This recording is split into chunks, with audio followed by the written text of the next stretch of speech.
stop the video so it shows the Newtown Democratic thing. Okay.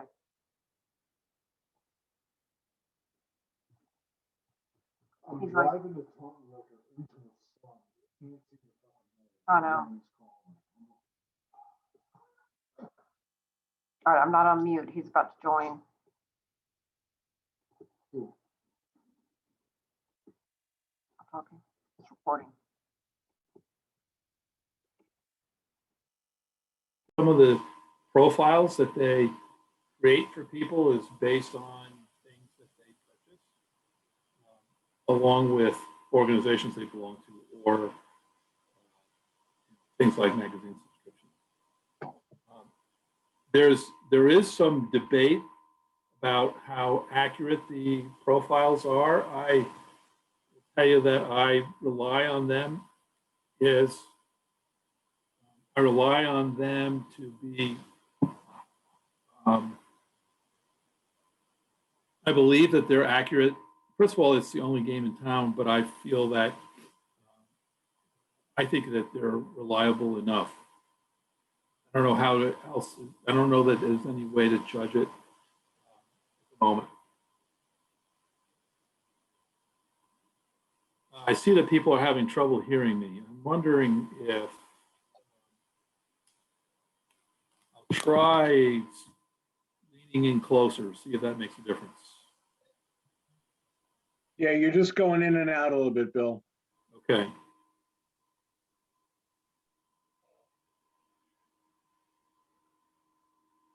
Robert, I'll answer your question as we get a little bit further along.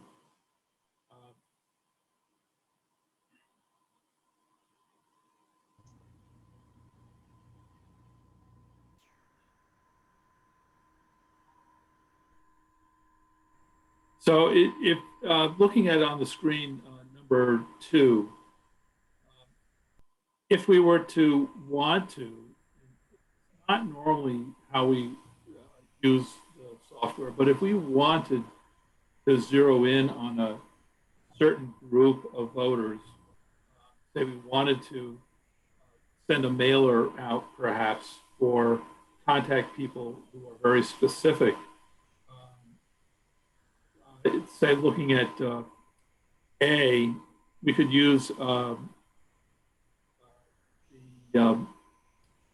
that's kind of like an idea of how you can use it to zero in on certain people for certain reasons.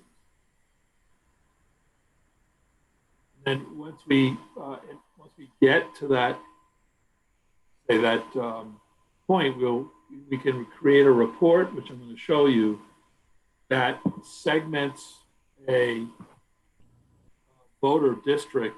So you have a feel for who's in the district, what your district is made up of, and then you can, you're going to pull out the people that fit a certain profile that you want. It'll be a little bit easier to explain or understand when we get to the next screen.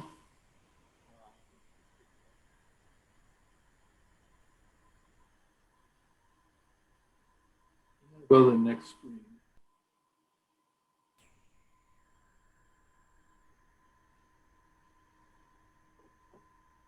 So what you're looking at right here is, this is a district of 4,300 voters in Fairfield. So it's approximately 1/10 of the voting population in town. There's 10 districts. And there's 2 axes on this. Going horizontally is the support that we believe they have for Democratic Party values. So 0 to 9.99 would be diehard Republican. And as you move across to the right, get up into the 70 to 100 range, that's where the voters, those are the best voters as far as supporting Democratic candidates. But the vertical axis is their propensity to vote. So the people who are 0 to 9.99 in the upper left corner are people who do not vote. That's based on hard data and voting history. The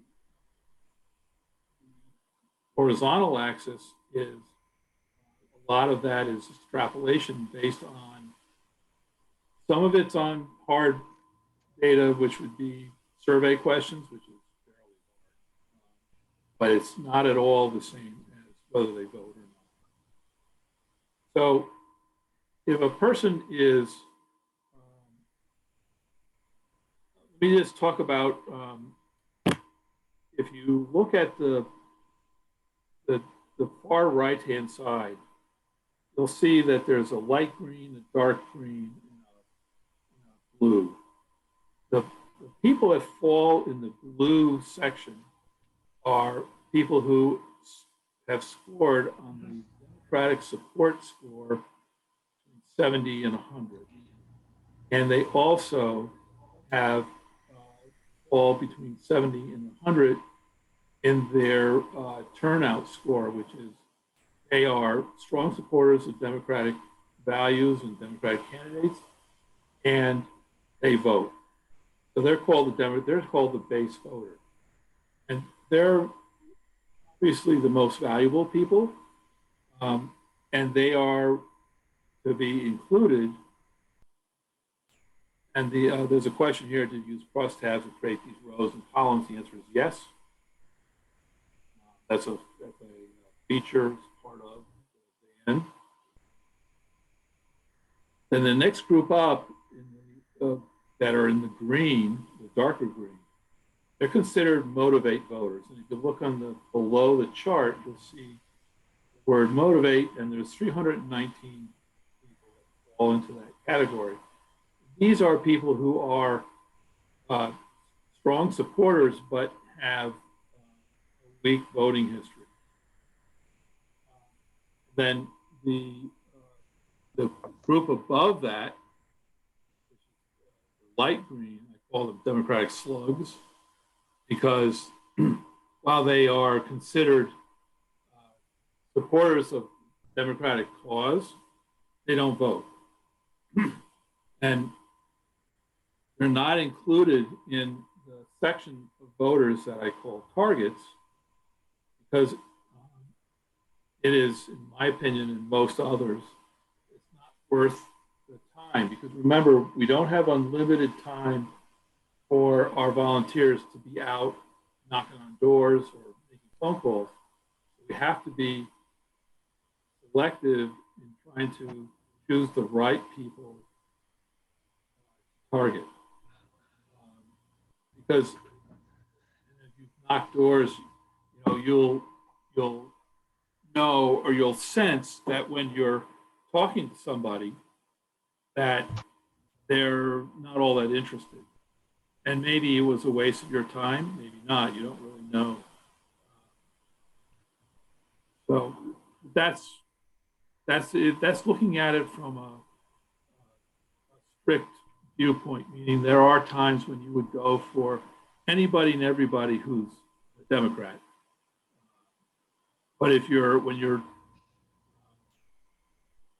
when you have limited resources, sometimes you have to be selective. And the group that's in the yellow are called persuadable voters. And they tend to be unaffiliated voters. And the ones that matter are the ones that vote. So if you're going to spend time talking to somebody who needs, you need to persuade them to vote for your candidate. You don't want to be talking to somebody in the orange section because they're not likely to vote anyway. And then the group that's in the red, it's generally, if you include those in your grouping, it's not always a great experience for the canvasser because they're not, they may not be friendly, but the point is that it's not likely that they're they're going to be worth the effort because you're trying to cover the territory that you're going to cover. So, of So the Bill, there's a question real quick. yeah, Can you kind of go backwards from this data and put filters on so that you can figure out how the voter falls in a certain category? So maybe you could figure out what way to approach them when you call them or talk with them or try to persuade them. so when we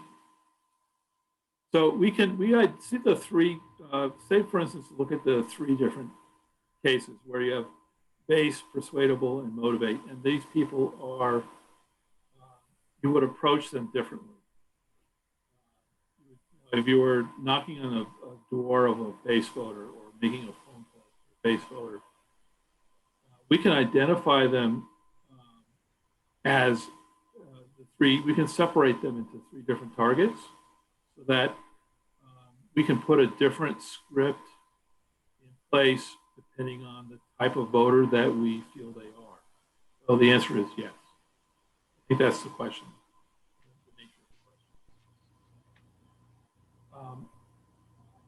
So we have a total of 2,730 targets out of the 4,300. I want to talk about how to calculate the win number. So if using this specific example, and this is for the upcoming election in 2021, which is a municipal election. So the turnout historically is not strong, and 30% is what it was the last time we had a similar election, which would have been 2017, because if there's a first selectman running, then there's more turnout. So the similar election would have been 2017, 4 years ago. So when we're trying to estimate so when we think about what our turnout is, we put a fudge factor in there because we don't want to undershoot the mark. Better to have more doors to knock than not enough.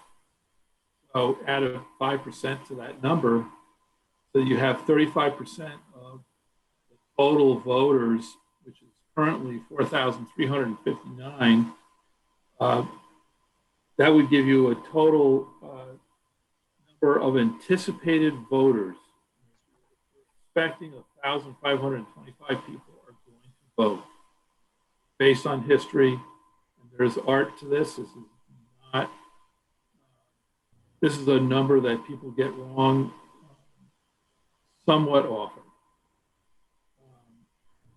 So in order to win this election, the candidate would need to get 50% of that 1,525 plus one. So they would need 763 votes to win. So we'll be focusing on the 2,730 voters in our efforts to try to get those 763 votes to win. And there's a belief that in order to make an impact on a voter, you need to touch them 7 times. And that means a mail piece, a conversation, a door knock, maybe a postcard that's sent by the candidate to say, I'm sorry, I missed you. Door hanger. It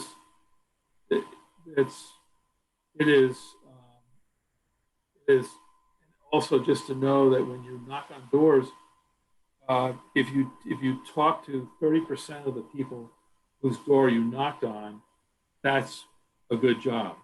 So you hopefully have the time and the manpower to make passes through the neighborhoods.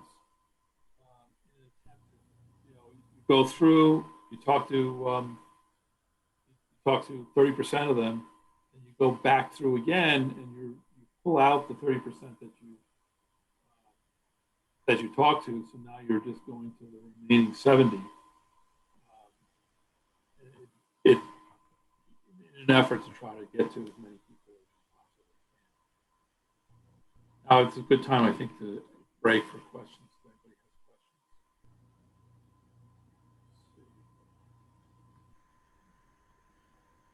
Hey, Bill, it's Robert. Yes. So can you scroll back up a little bit so we can see the universe there?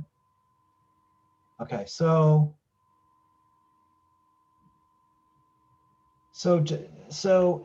we, like, you see the rabid Republicans, we don't bother with them, but in terms of I've had enough of them, thank you.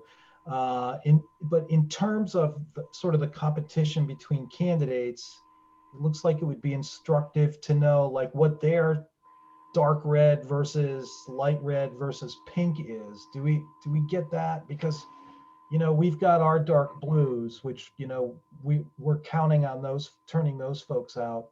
They've got their dark reds in the same 3 rows, and it's hard to tell what the number. I guess they look pretty even in this case, but suppose that if there was a lopsided distribution here, then that might impact the win number, if because the other guys can count on more of their voters than we can count on. So we've got to do more converting in the center there. So does the van ever give us the shading on the red side? Well, sure, because when you're looking at the chart, the people in the 20 to 29.99 column are less. So we can just do our own shading. Yes. Yeah. Okay, very good.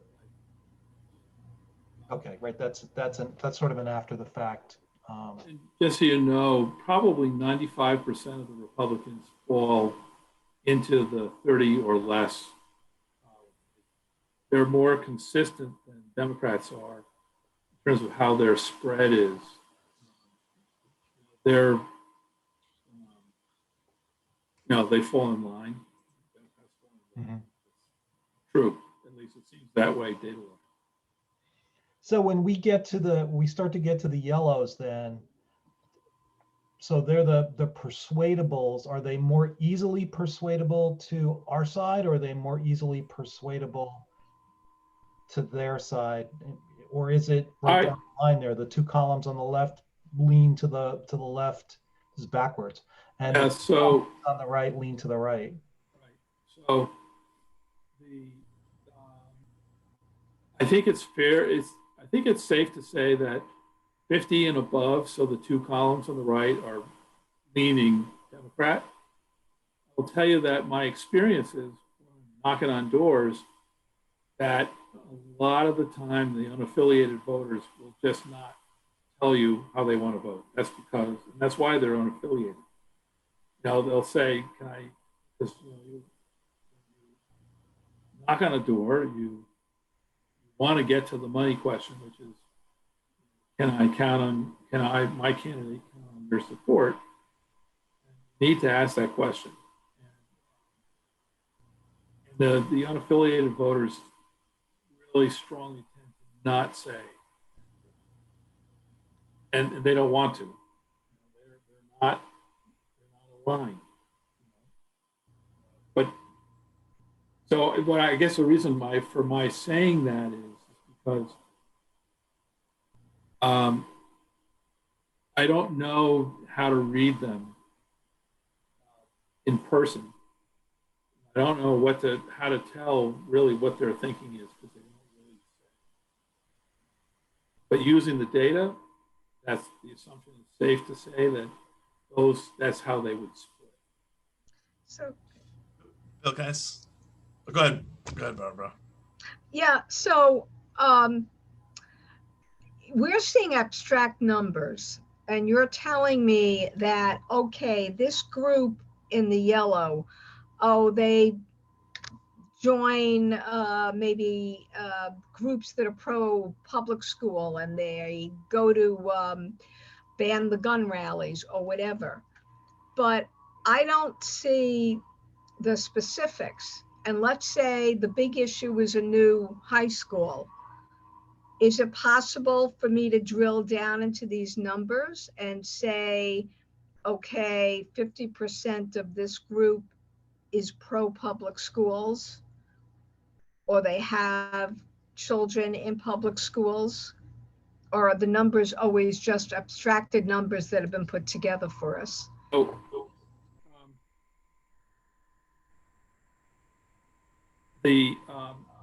so there are certain things like,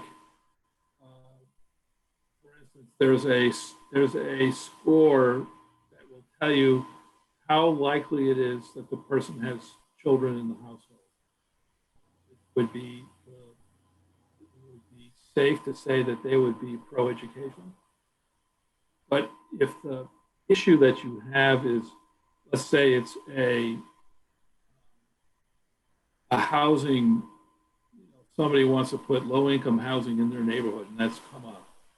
And I would tell you that that cuts across a lot of the way people feel about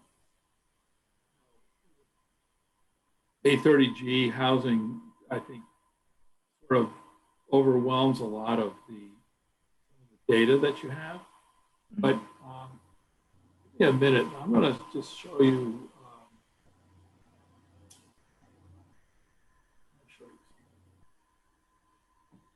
I think this might answer a number of questions that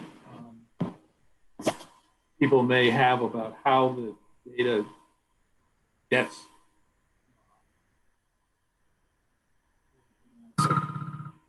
I love that two-layer authentication. Drives me crazy.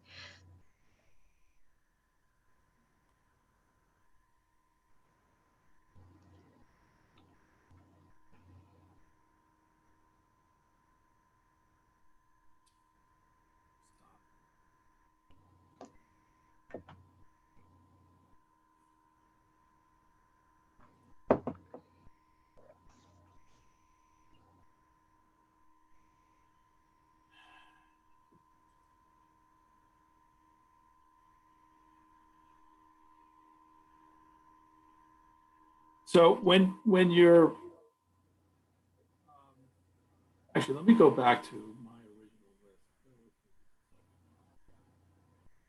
list. Bill, could you try maybe to mute the computer that has the share screen on? That may help the audio. Say it again. If you mute the screen that is sharing, I think that might help the audio. I think we're getting a little feedback from that. Is that possible? Let me see. I can probably.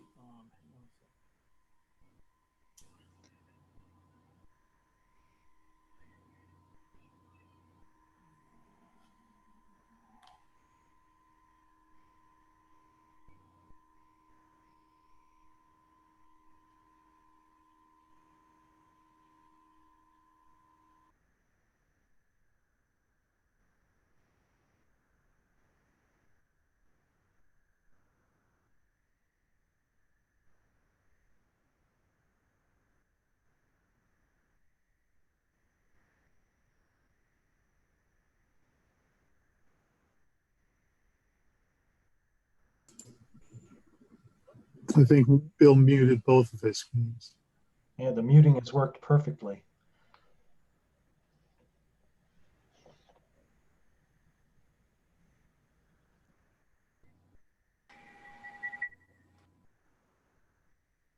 Bill, if you can hear us, we cannot hear you from any device now.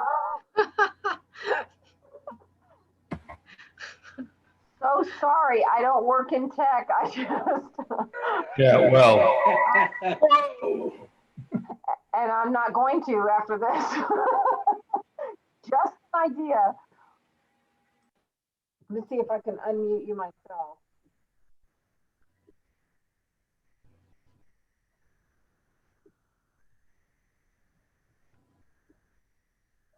We don't have his video either. No.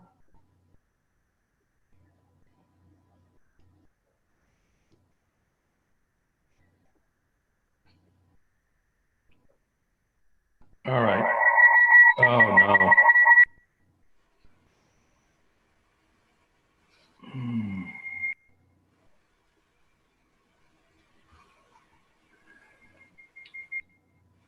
I think.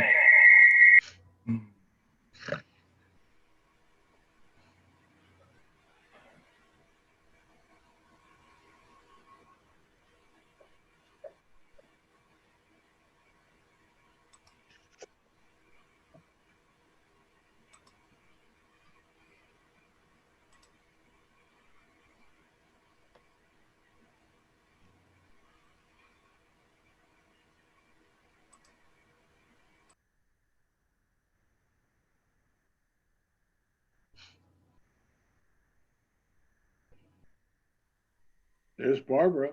All right. So I hope I'm back. There you go. I see We got you. you. Okay, so you can hear me at least. What I was trying to do was have two computers going at once. You could see me and I could see you, and you could also see my screen. But that is, I think, beyond my ability to. Okay. Bear with me a second while I get the van up on this computer. Does it sound better? Yes. Actually, it is better. It's a little better, yeah. Okay, so we'll stick with this.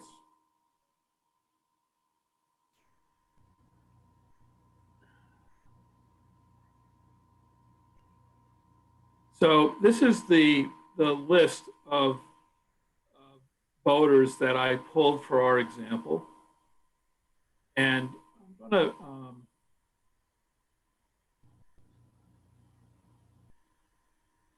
want to show you kind of what it's like to do this. I'm going to go right to, for instance, just so you know, and this is kind of obvious, perhaps you can.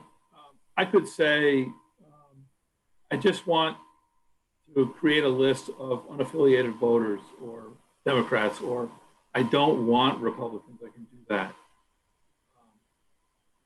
The part that's used a lot is the scoring system. And so in here, you put a number from 0 to 100. So I could say, just give me, I just want to create a list of base voters. So what I would do is I would put in here 70, because most people consider base voters to be 70 to 100 in their Democratic support score. So if I was to do that, okay, and I can do a preview my selection. It narrows it down to 1,668 voters. So I've eliminated the others. And then I could say I wanted to send them a postcard or a mailer or do a phone bank.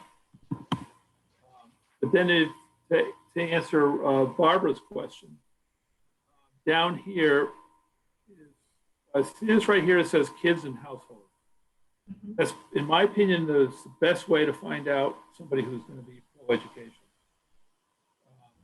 So it's a combination of how old they are and where they live, and I don't know the algorithm and how they figure this out. I do feel it's accurate because I've used it. When we do Board of Education races, it's particularly useful. There, we do also, we'll sometimes use, it's called volunteer propensity. So we're trying to find more volunteers. That it's helpful. It helps. It does. We're trying to get out and contact people, try to get more people to help us, whatever.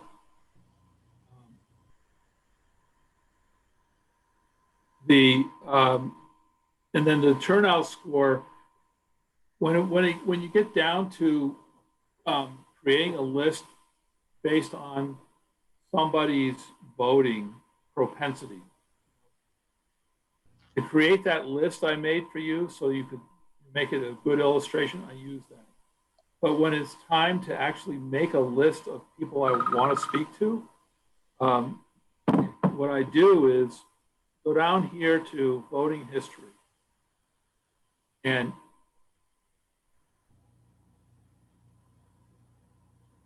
I can say, give me people who voted, and here are the, let's just say at least, and I say 3 of the following. And then I might say this, which then maybe municipal, 19 municipal, 17 municipal. So, I'm looking for somebody who voted 3 out of the last 4 elections. Also, now that, absentee balloting has become, was much more important this past election. There's a special election coming up in Monroe, the 112th, and the no excuse absentee balloting is in effect through that election. So working with the folks that are involved in that campaign, we're going to be focusing on people who voted absentee in 2020. We're going to be reaching out to them, trying to get them to vote absentee again. And also, the town clerk in Monroe has opened the ballot box, and unfortunately, so far in Newtown, there's resistance, but that's more a function of the personality, I think, of the, well, it's definitely a function of the personality of the person. So you could also, if you wanted to, the program can be exclusionary as well. So you say, okay, I'll take my original 4,300 person cohort and say, I want you to pull out of that anybody who didn't vote. So it can go either way.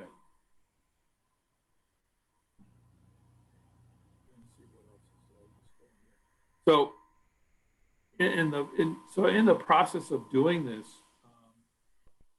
that's how you can zoom in. I have never used religion.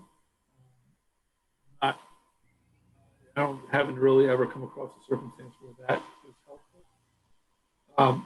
There's something called, one more thing, activist code. There are, you can create your own activist code. We did for absentee balloting this past fall, and we, the state actually did this for us, but we used it. We would upload data from the town clerk to people who requested a ballot, and then we would upload data of people who returned the ballot. So, anybody who requested a ballot, we were texting them and following up with them until they returned it. Then when they returned it, we took their name off the list. So it was, I thought, effective, our efforts to try to stay on top of that, because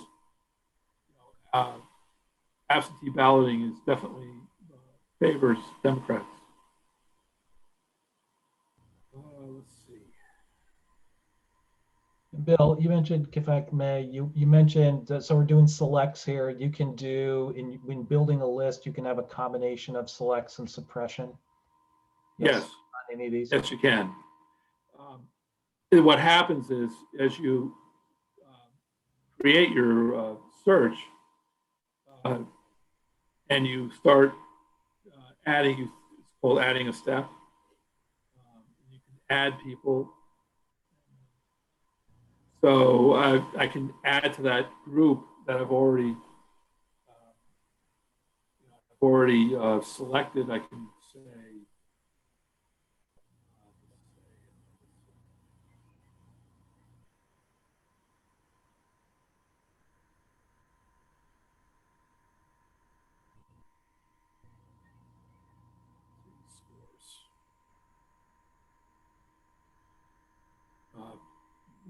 let's say, some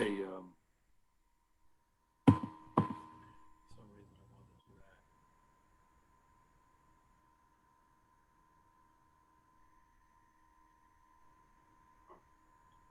Whoa. So that careful. So you have to, in this case, when you're adding, you have to be careful about where you're adding from.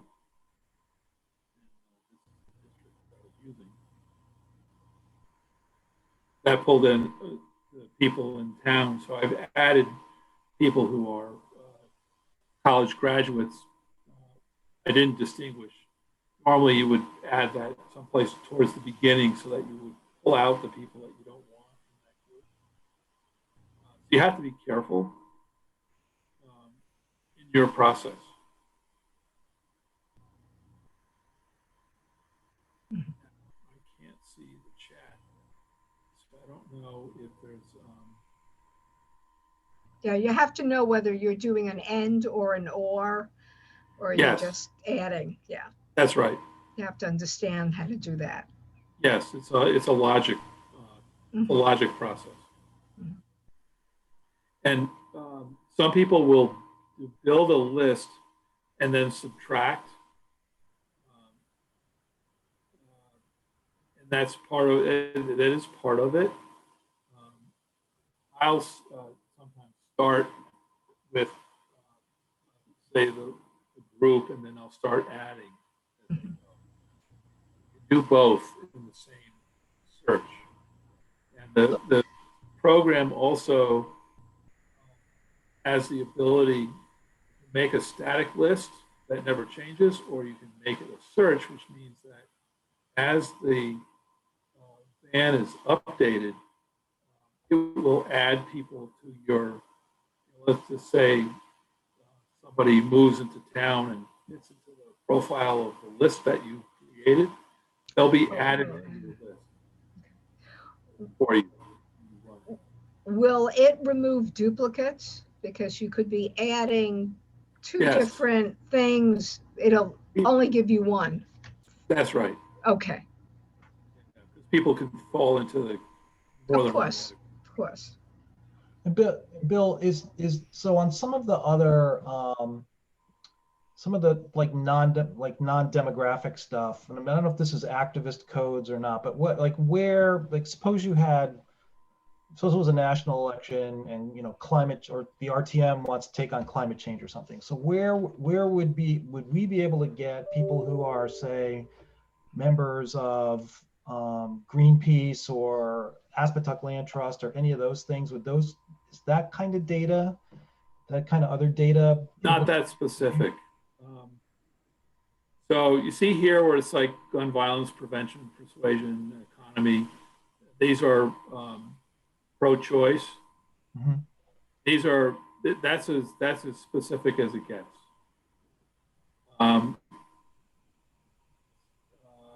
There used to be a climate question. You could pull people out based on climate, but I don't see it anymore, and I think that's probably because so many people are in favor of, are, at least I think, climate has become more acceptable. It's not a hot button issue quite like it used to be. That's only a guess. That's not a distinguishing feature.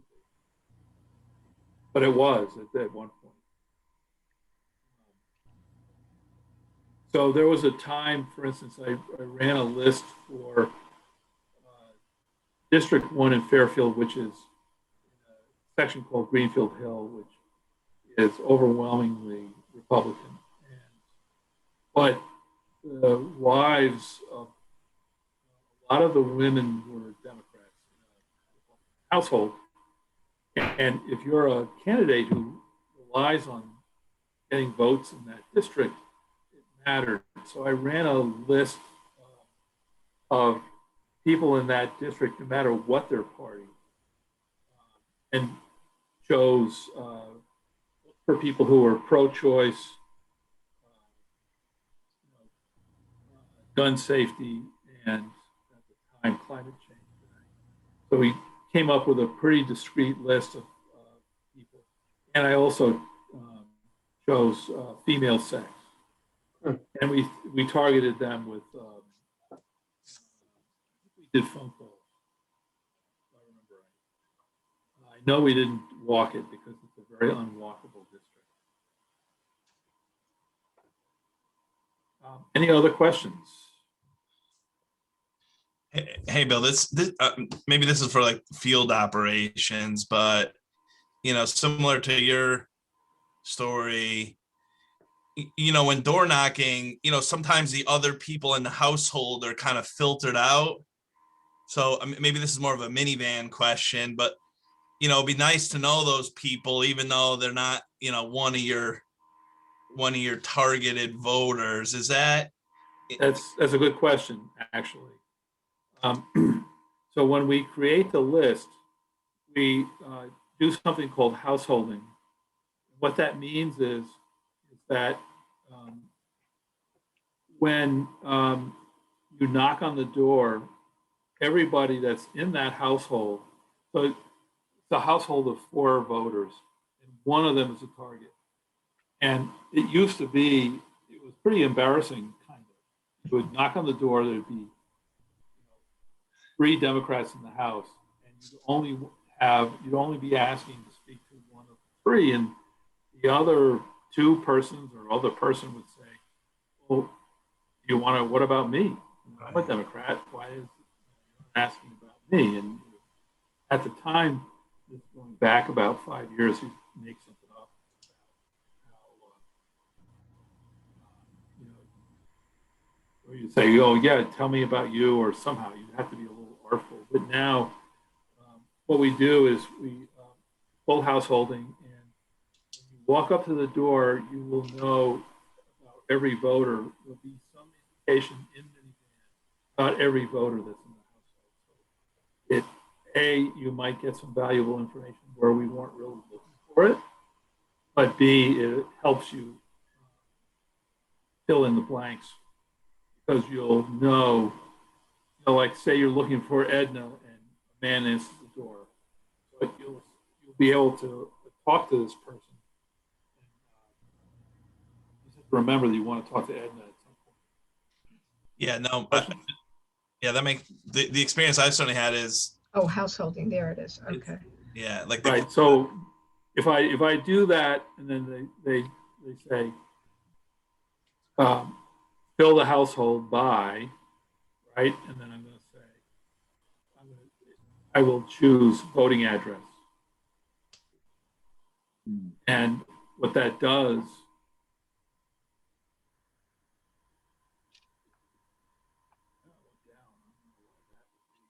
Probably because I've added too many steps. Yeah. No, that. What happens is normally what would happen is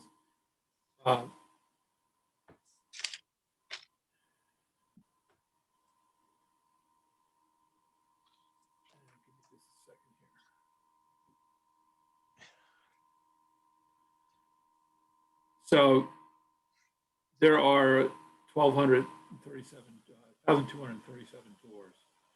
And if I was to household this, step.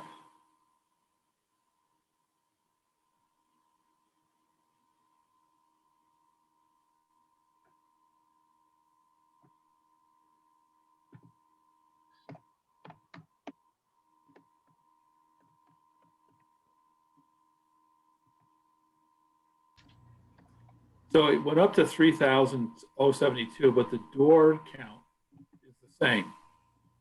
Right. That's good. So,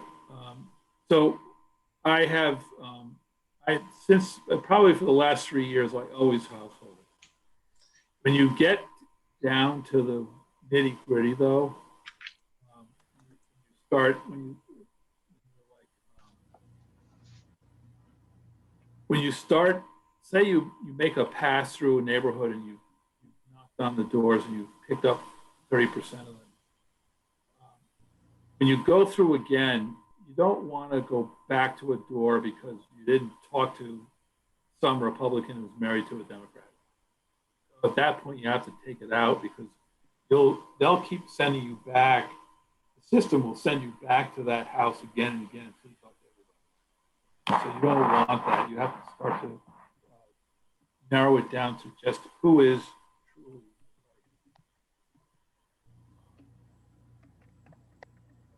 Any other questions? And I can't see you, so you have to talk. Yep. I'm eating, so I've turned my screen off. But that issue that you were talking about with the Republican spouse, we call them gatekeeper husbands. Yeah, I And can understand that. and often they're the ones who do answer the doors, and they will not let you through to talk to the person that you're trying to talk to, often their wife, who you've identified in your universe as a potential person who might be a supporter. Do you have any suggestions for should we just direct mailings at those women instead of trying to knock on their doors? How do we get past gatekeeper husbands? So my experience has been that those people are often in unwalkable neighborhoods because they're well-to-do and their houses are far apart. Yep. So we're generally not knocking doors for them anyways. So I think I have to say that in the last, say, 2 years or so, maybe longer, but mainly 2 years, texting is, I think, been the best thing since sliced bread that's come along. I don't,